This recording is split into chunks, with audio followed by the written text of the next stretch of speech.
Welcome to Rauta's Classic Reviews. This time it's a death metal time, and with one of my all-time favorites, well, sort of Hypocrisy. So, the new album, Last Year Worship, was 14th album by the band Hypocrisy, which was founded already more than 30 years ago, 1991. Technically speaking, however, the band more or less started in 1992 when the first demo and all that stuff got out, and that's when the kind of original lineup was founded. Now, this is not, as far as I can remember, not my original copy of Fourth Dimension. I think I upgraded the original one to this one with a couple of bonus tracks at some point. So this is one that fills my collection nowadays, even though it doesn't include even booklet with lyrics and all, but still I have had this bad habit of kind of getting the version which has more songs than the original one. I know it's kind of a in contradiction with so many bad people who like the original pressing, the first pressing and all that stuff. Never cared so much for that myself. But it's not like so much this CD is needed here when we're talking about classic releases, so let's tune it for Hypocrisy's Metal Archive site, while I'll tell you why this is one of my favorite Hypocrisy albums and why I wanted to feature it. Now, I didn't feature my favorite Hypocrisy album for this classic review because, in fact, I have already reviewed in the past. That would be the fourth album, Abducted, which actually got me going with the band around 1996 when it was released. However, when I started to expand my knowledge about Hypocrisy after that Abducted album, one of the albums that clicked with me was Fourth Dimension from 1994. Never cared so much, to be honest, with Penetralia and Osculum Obscenum, because while they are kind of a solid death metal, they do not have the originality and style what, in my opinion anyway, the Fourth Dimension kind of started doing. And since that, rest is history. From the Fourth Dimension and onwards, Hypocrisy has been known for really catchy and unique kind of melodies that I think no other band has really nailed.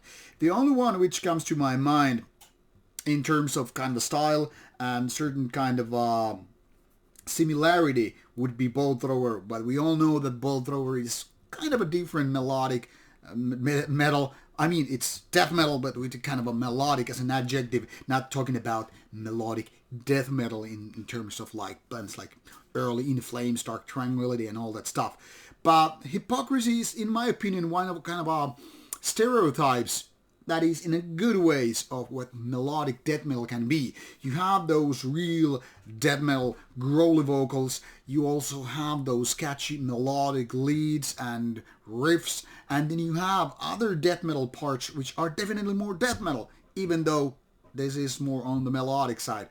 I know it can sound really confusing to a lot of people who just think melodic death metal with kind of In Flames, Dark Tranquility, Gates of Ishtar, and the list goes on, which don't really have the kind of a death metal kind of riffing nor vocals, and which in turn are more like black metal of melodic kind but without the black metal topics. Yes, it can be really confusing, so I would talk about melodic metal and melodic death metal in a whole different context, but that is just my opinion, and I know many people will disagree, and it's fine.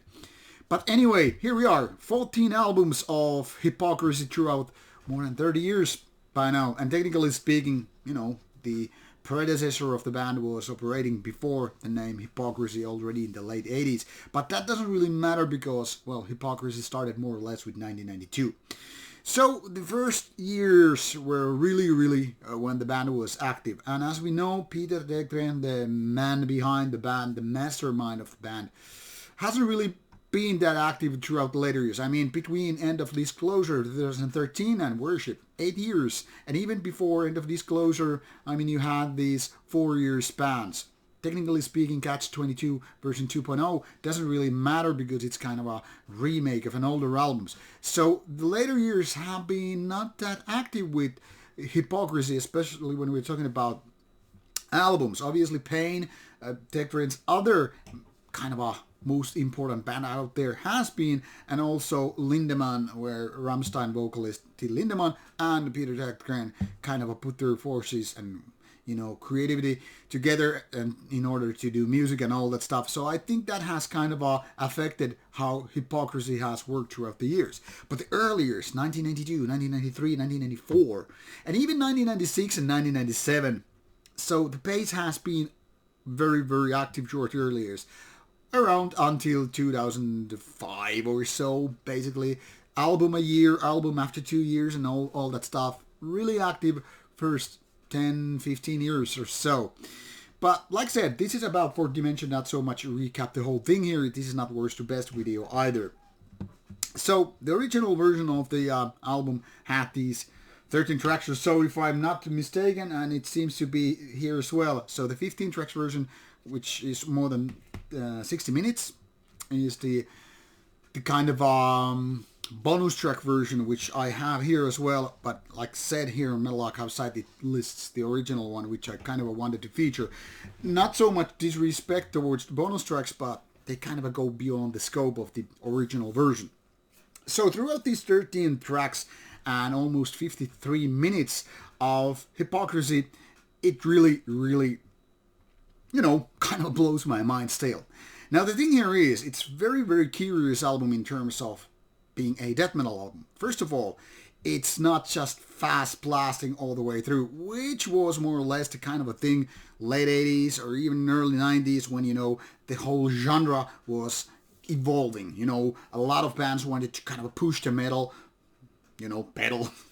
Okay, and a lot of bands wanted to go faster and faster, either being more brutal or just faster and more intense, kind of take the thrash metal to a next level with more brutal growling, faster riffs, more technical playing and all that stuff. And obviously some bands just totally left the genre like, hey, we want to do more melodic, more mainstreamish and more easygoing metal, not go to that direction. And then there is bands like Hypocrisy, which went totally different direction. It didn't go exactly the more easygoing melodic ways, nor it went to the more brutal ways, but instead it decided to slow down. One could even make the claim, especially in hindsight, that the Fourth Dimension was kind of paving the way for a lot of doom death bands. I mean, obviously doom death was out there already, but still having the kind of a very mid-tempo and even slow parts with this album was kind of like, wow, so these guys can actually sound really heavy and really death metal, like kind of brutal also, and yet still maintain the kind of a mid-tempo or even slow tempo parts. Not only that, but a lot of keyboards were used in order to create this wonderful atmosphere, which then constitutes the whole album. So one could say it's one of those albums that could be seen as one of those groundbreaking ones, or at the very least, the kind of ones that, help the earlier pioneers like Nocturnus, the Key with keyboards and all, being part of death metal, to a next level, kind of evolving the whole sub-genre right here. Now there are faster tracks on the Fourth Dimension, and I think it works for the favor of diversity, making this album more, better, more tolerable, if you will, than what it would have been if it was only One Trick Pony. And by One Trick Pony I mean this kind of a mid-tempo death metal with melodic leads and whatever. Now it has keyboards, now it has faster parts, it knows how to slow down and do this kind of a up and down motion in terms of songwriting. It all adds up to making this album an interesting one. Not only that, but also Peter Tägtgren also shows his skills as a vocalist, able to do those really powerful growly vocals, but also flirting with the idea of rather raspier black metal vocals, which then again came to be with his other bands such as The Abyss, which was all full-blown black metal one. So Tägtgren, had a lot of talent, still has by the way, not only in terms of making great gear leads, melodies, having various types of vocals. He can do clean ones as well, as you can pretty much imagine. And also to record, mix, master and all that stuff, the whole deal here.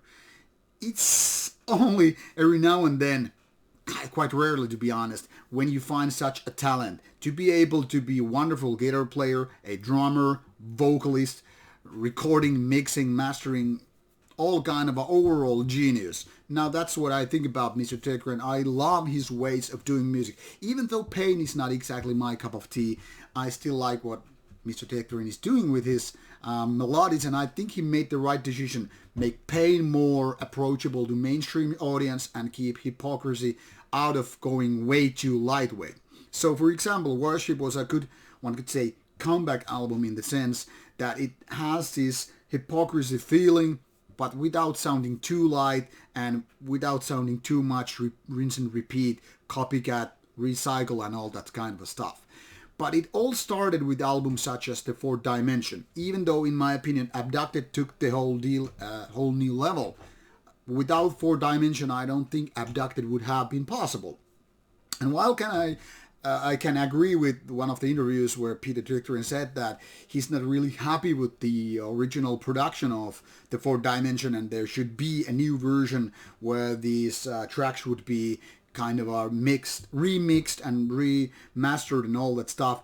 It's not like the production is bad. It's more like a kind of a legacy of its own era, 1994 and all. So yeah, technically speaking, it could be a lot better. For example, the vocals are kind of on the top and sometimes guitar are too much on the background. But really, it doesn't ruin the experience for me. It is more like a kind of a typical mid-90s album, sounding as powerful as the things were back in the days. And given it was only third album by the band, it's not like it had been, there for so long even to, evolve and have a big budget and all that stuff. So given for its time, it's a really, really great album. I would say it's far from the best Hypocrisy material, but it's still also a lot better than the weaker ones of Hypocrisy. And that, when now mentioned, I can't really think a bad album, not even a mediocre album by Hypocrisy.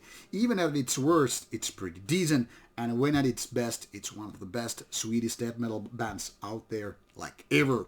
So, give some love to Fourth Dimension. It's one of my favorites, and I hope you will give it another shot as well. That is, if you have been listening to it previously, and if you haven't, now it's a good time to travel back in time more than 25 years into the past and revisit or visit for the first time some Swedish death metal classic. I think that's what the Fourth Dimension is. Even this kind of a bonus track version or the original version doesn't really matter. You will find it for your favorite streaming services or of course as a physical copy in different shapes and sizes and formats. So give it a go, give Hypocrisy some love, and I hope you enjoy it. Take care. Bye-bye.